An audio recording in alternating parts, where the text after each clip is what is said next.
The goal of this lesson is to illustrate important concepts that managers should be aware of when work is seen as something tolerated only to earn income, either by workers or by organizations. It's not just about how workers see work, it's also about how organizations think about work. Now, if what we hear on the radio is to be believed, there are a lot of people who experience work as what I'm calling the daily grind. So let's give you a few examples. For example, 9 to 5 by Dolly Parton. Working 9 to 5, barely getting by, it's all taken and no given. They just use your mind and they never give you credit. It's enough to drive you crazy if you let it. Or Taking Care of Business by BTO. And if your train's on time, you can get to work by 9 and start your slaving job to get your pay. If you ever get annoyed, look at me, I'm self-employed. I love to work at nothing all day. Or Jacqueline by Franz Ferdinand. It's always better on holiday, so much better on holiday. That's why we only work when we need the money. And lastly, Bang the Drum All Day by Todd Rundgren. Every day when I get home from work, I feel so frustrated, the boss is a jerk, and I get my sticks and go out to the shed, and I pound on that drum like it was the boss's head, because I don't want to work. I want to bang on the drum all day. Okay, but it's not just in pop culture that work is a daily grind. It's also enshrined in mainstream economic theory. Economic theory assumes that work is a lousy activity. So again, why do so many people engage in this lousy activity? Well, they tolerate it to earn income. There's two different ways in which economists see work as a negative. First, work can be painful. It can be hot, dangerous, stressful, boring. Maybe it requires stifling your emotions, pretending to be happy when you're not, and the list goes on and on and on. I have to stand here and shoot a lot of videos, and my feet get sore.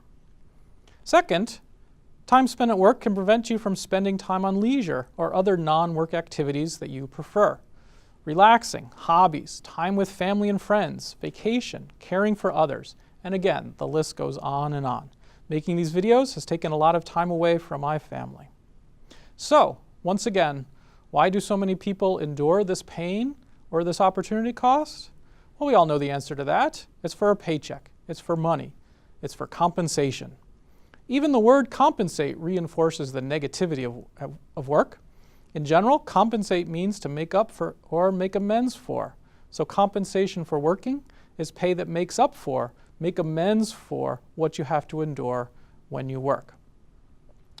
Now, economic theory predicts that workers will work for an organization or for themselves only up to the point at which their reward still compensates them for the burden of working. For those of you who have had a basic economics course, this is the point at which marginal cost equals marginal benefit. Ask somebody to work longer or harder than that, and they won't. Let's not overgeneralize. An economic approach to work doesn't mean that work is always bad. Rather, an economic approach is most applicable when work becomes a negative.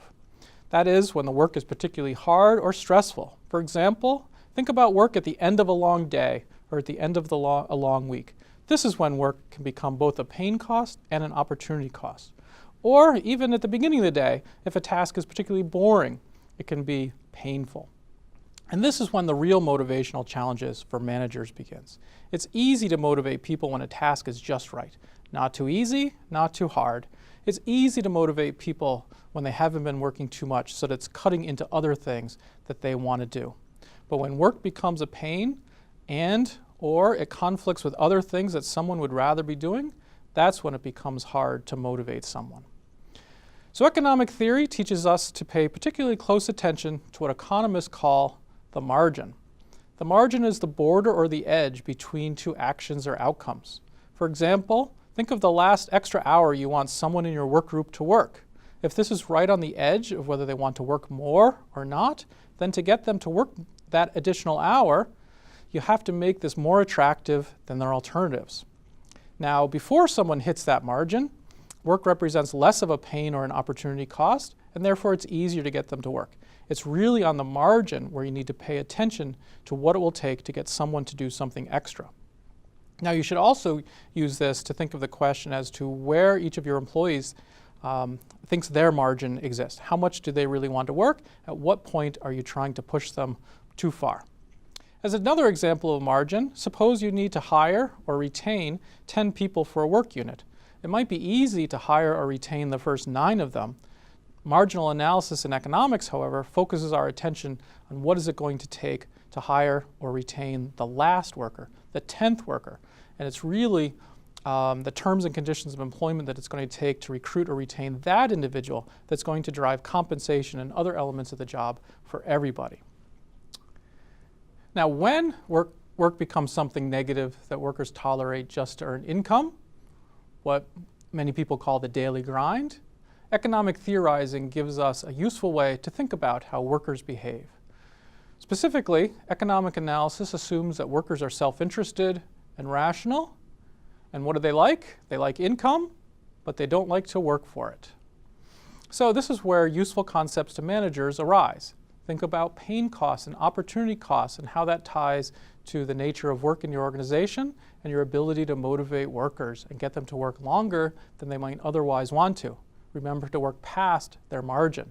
So that's another useful concept, thinking about margin and marginal analysis. So in the remainder of this module, we'll look at additional insights that come from applying economic insights to work, workers, and the workplace. Okay, back to singing the blues about lousy work.